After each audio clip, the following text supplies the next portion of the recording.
आप लोगों का स्वागत है एक नए वीडियो में। ये लूणावाड़ा हाईवे है। तो अभी हम लोग जा रहे हैं कडाना डैम। बहुत खूबसूरत रास्ता है, चारों तरफ हरियाली ही हरियाली है। तो दोस्तों, संतरामपुर है वो अरवल्ली की पर्वतमालाओं के बीच में है। तो यहाँ पर खूबसूरत झरने, नदियाँ और जंगल, ये तीनों आप लोगों का मन अवश्य ही मोह लेंगे। तो दोस्तों, आप मेरे पीछे देख सकते हो, ये है लूणावाड़ा हाईवे। और ये जो स्टेशन है, मतलब ये जो गांव है, वो डायापुर करके है, बस स्टेशन कडाना। तो यहाँ से हम लोगों को कडाना जाना है। तो ये जो मोड़ जा रहा है राइट हैंड साइड पे, लूणावाड़ा की तरफ आप जा रहे हो तो राइट हैंड साइड पे एक मोड़ पड़ता है, वहाँ सीधा कडाना डैम की ओर जाता है। तो यहाँ से कम 20 या 15 या 20 किलोमीटर की दूरी पर है कडाना। तो हम लोग यहाँ से चलते हैं। तो आप देख लीजिएगा ये रास्ता।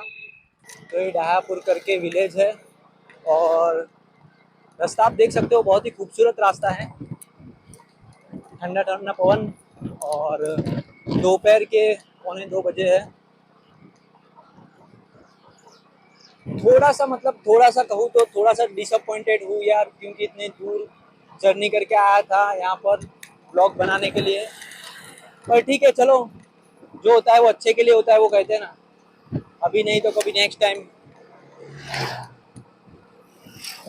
तो ये जो नज़ारा है, ये जो व्यू मिल रहा है हमको, वो किसी भी मूवी के सीन से कम नहीं है। बहुत ही खूबसूरत, बेहद ही खूबसूरत है ये। वैसे भी अगर आप लोग ग्रीनरी और ऐसी खेत, तो ऐसी जगह पे आप जाते हो तो मन एकदम शांत हो जाता है और आप यहाँ पे शांति का एहसास कर सकते हो।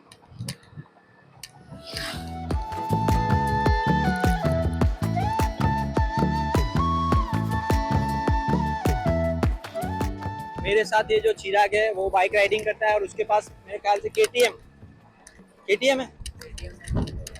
कौन सी? तो उसके पास MT-50 है।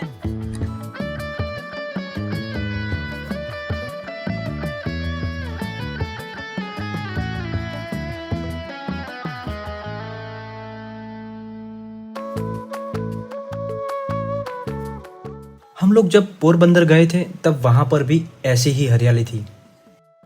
3 दिन का हमारा बेहद ही खूबसूरत सफ़र और हमारा वो व्लॉग बहुत ही मज़ा आया था। तो दोस्तों, अगर आप लोगों ने वो व्लॉग नहीं देखा तो उसे भी ज़रूर चेकआउट कीजिएगा। मैं ऊपर आई बटन में उसकी लिंक दे दूंगा। हमारे और भी अच्छे अच्छे व्लॉग आने वाले हैं, तो आप लोग हमें ज़रूर से सब्सक्राइब कर दीजिएगा। ગુજરાતીમાં જેને કહેવાય ને કે કુદરતના ખોળે, તો સમજી લો મિત્રો કે આ કુદરતનો ખોળો એમ કહી શકાય કે જ્યાં ગ્રીનરી, નદીઓ, ઝરણા અને પર્વતમાળા, આ ચારેય વસ્તુઓનો એક खूबसूरत संगम થયો છે। तो बहुत ही खूबसूरत, ये अपने आप में ही एक बहुत खूबसूरत जगह है। तो दोस्तों, यहाँ पर ये हाईवे पर मैंने ऑब्जर्व किया, मैंने मार्क किया कि यहाँ पर जितने भी घर है, मतलब जिनके भी खेत है, तो उन्होंने आगे घर बनाया है और पीछे उनके खेत हैं। तो आप देख सकते हो कि सामने आपको जो दिख रही है वो अरवल्ली पर्वतमाला है। अच्छा हुआ मैं ऑटो लेकर नहीं आया, वरना मुझे बाहर जाने में भी थोड़ी दिक्कत हो सकती थी और प्रॉब्लम्स फेस करने पड़ते मेरे को। लेकिन वो कहते हैं ना, जो होता है अच्छे के लिए होता है। छोटे छोटे गांव रास्ते में आ रहे हैं। दोस्तों, ये जो है वो दीवड़ा बाज़ार है और यहाँ से कडाना 5 किलोमीटर की दूरी पर है। तो ये जो दीवड़ा है, मतलब छोटा सा शायद कस्बा या गांव कह सकते हैं उसे। तो ये सामने की तरफ जो रास्ता है, हमें वहाँ जाना है। गांव की जो जीवन शैली रहती है दोस्तों, वो ज़्यादातर सुबह जल्दी उठ जाते हैं, अपना काम जल्दी स्टार्ट करते हैं और उनका दिन भी जल्दी ख़त्म होता है। और साथ ही साथ जो पॉल्यूशन फ्री एयर लेते हैं, खेतों में काम करते हैं, तो वैसे भी उनका जो लाइफ स्पान है, जो उनकी जो जीवन का कार्यकाल है, वो लंबा हो जाता है। कंपेयर करें अगर उससे शहर से, तो शहर में दोस्तों सब कुछ लेट होता है, आदमी लेट उठता है, लेट ऑफिस जाता है, रात को लेट खाना खाता है, लेट सोता है। तो ये जो डिफरेंस है शहर और गांव के बीच में, इससे ही आदमी की जो लाइफ का या जीवन का जो जीवन है उसके ऊपर पड़ता है। अगर आप जल्दी खाना खा के जल्दी सो जाते हो तो हमारा जो शास्त्रों के अनुसार कहे तो वो लोग कहते हैं कि सूरज ढलने से पहले हमें रात का खाना भी खा लेना चाहिए। तो उससे तो सिटी में तो उससे उल्टा होता है कि जब सूरज ढलता है तब चाय पीते हैं या फिर नाश्ता करते हैं और रात का खाना कम से कम 10 या 10:30 बजे खाते हैं। मेरी खुद की बात करूं दोस्तों तो मैं रात को 10:30 बजे खाना खाता हूं, 10:30 11 बज जाते हैं। ये जो सीधा रास्ता जा रहा है वो कडाना डैम की तरफ जाता है और सामने की साइड एक रास्ता जा रहा है नंदीनाथ महादेव, वहाँ जाता है। वो भी बहुत खूबसूरत मंदिर है, वहाँ भी हम लोग जरूर जाएंगे। तो अभी हम लोग रुके हैं चाय पीने के लिए, चाय पीते थोड़ा रिफ्रेश होते हैं। तो दोस्तों हम लोग चाय पीने के लिए रुके हैं और फिर यहाँ से जाते हैं कडाना डैम। आई होप आप लोगों को मेरी आवाज़ आ रही होगी क्योंकि पीछे बहुत ही जोर शोर से डीजे चालू है। तो अभी हम लोग यहाँ से जाएंगे कडाना डैम, फिर उसके बाद सामने की तरफ मैंने जो आपको बताया वो महादेव जी का मंदिर है, तो हम लोग वहाँ भी जाने वाले हैं। तो आइए चाय पीते हैं, मेरे साथ ही दो दोस्त भी बैठे हुए हैं।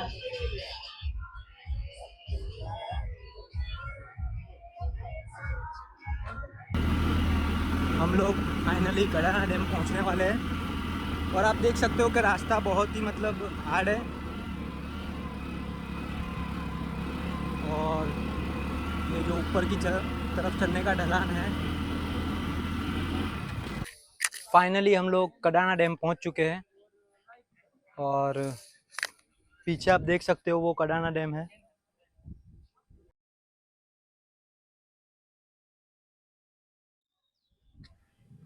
बेहद ही खूबसूरत व्यू है यहाँ से, आप देख सकते हो। और वो सामने कडाना डैम और महिसागर रिवर है। ये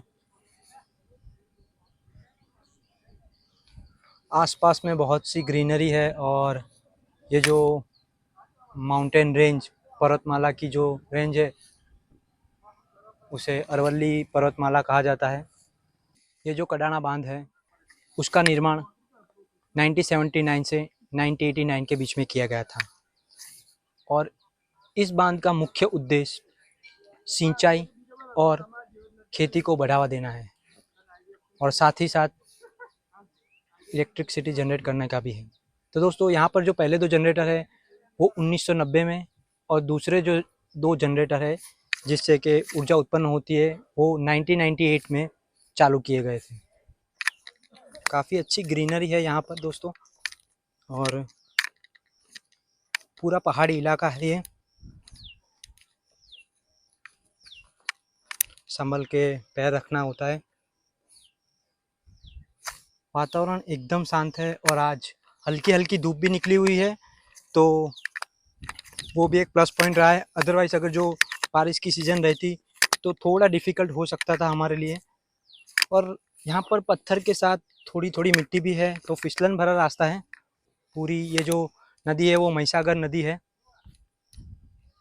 तो आइए चलते हैं और अब हम लोग नंदीनाथ महादेव में दर्शन करते हैं और फिर हमें अगर वहाँ नीचे वहाँ देख रहे हो आप, वहाँ नीचे जाने की अगर परमिशन मिलती है या कुछ होता है तो हम लोग वहाँ जाकर भी शूट करेंगे।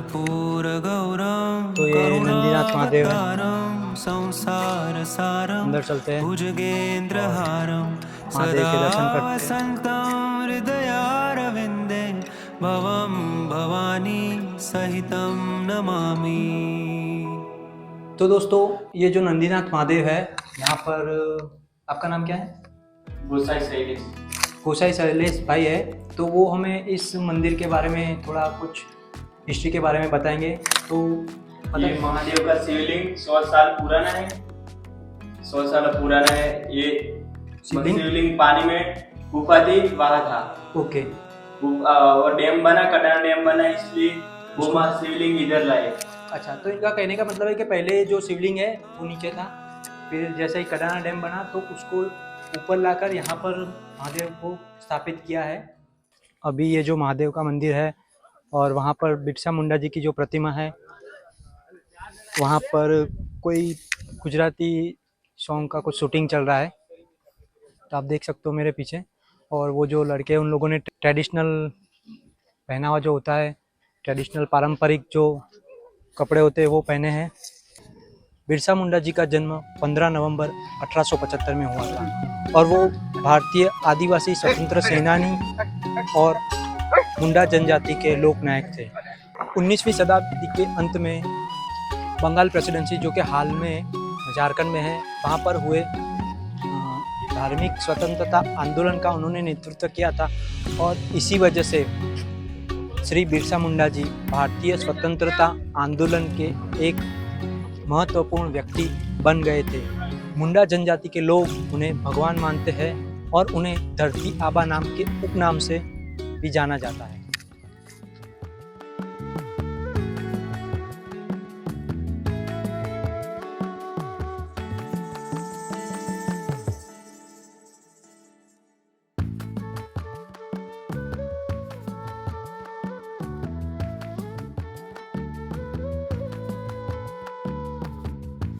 फाइनली हम लोग कडाना डैम और वो राजमहल है वो देखकर आ चुके हैं। तो ये दोनों भाई निखिल और चिराग ने मुझे बहुत सपोर्ट किया है और इन लोगों ने मेरे से 1 रुपया भी नहीं लिया है। मैंने उनसे बहुत रिक्वेस्ट की फिर भी, और अपनी बाइक पे मुझे ले गए और पूरा संतरामपुर में जो भी कुछ देखने लायक था वो बताया है। बहुत ही हेल्प की है उन लोगों ने मेरी। तो मैं इन लोगों का जितना भी शुक्रिया अदा करूँ उतना कम है। थैंक यू निखिल भाई, थैंक यू चिराग। तो अब मैं वापस यहाँ से जा रहा हूँ लूणावाड़ा। फाइनली संतरामपुर को अलविदा कहने का समय आ गया है। तो अभी शाम के 4:30 बजे है और हम लोगों ने संतरामपुर में 2 चीज़ देखी। एक तो राजा का जो महल है वहाँ पर गए थे और दूसरी जगह थी कडाना डैम।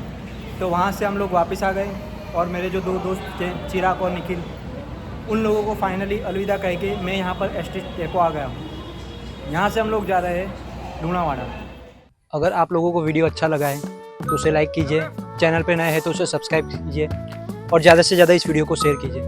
दोस्तों, मैं अब जब अपने एनालिटिक्स में देखता हूँ तो लोग आते हैं, वीडियो देखते हैं, उसे लाइक भी करते होंगे पर चैनल को सब्सक्राइब नहीं करते। तो मेरी आपसे रिक्वेस्ट है कि हम लोग बहुत मेहनत करते हैं वीडियो बनाने के लिए, तो आप अगर चैनल पे नए हो तो यार उसे सब्सक्राइब कर दो। एनालिटिक्स में ज़्यादातर नॉन फॉलोअर्स भी वीडियो देखते हैं, लाइक भी करते हैं, लेकिन वो लोग चैनल को सब्सक्राइब नहीं करते। तो दोस्तों, आप लोग चैनल को सब्सक्राइब कर दीजिए ताकि हमारे जो भी नए वीडियो है वो आपको देखने को मिल सकते हैं, नोटिफिकेशन आ सकता है और हम लोगों को भी मोटिवेशन मिलेगा नए वीडियो बनाने के लिए। तो मिलते हैं एक नए सफ़र के साथ, तब तक के लिए जय श्री राम।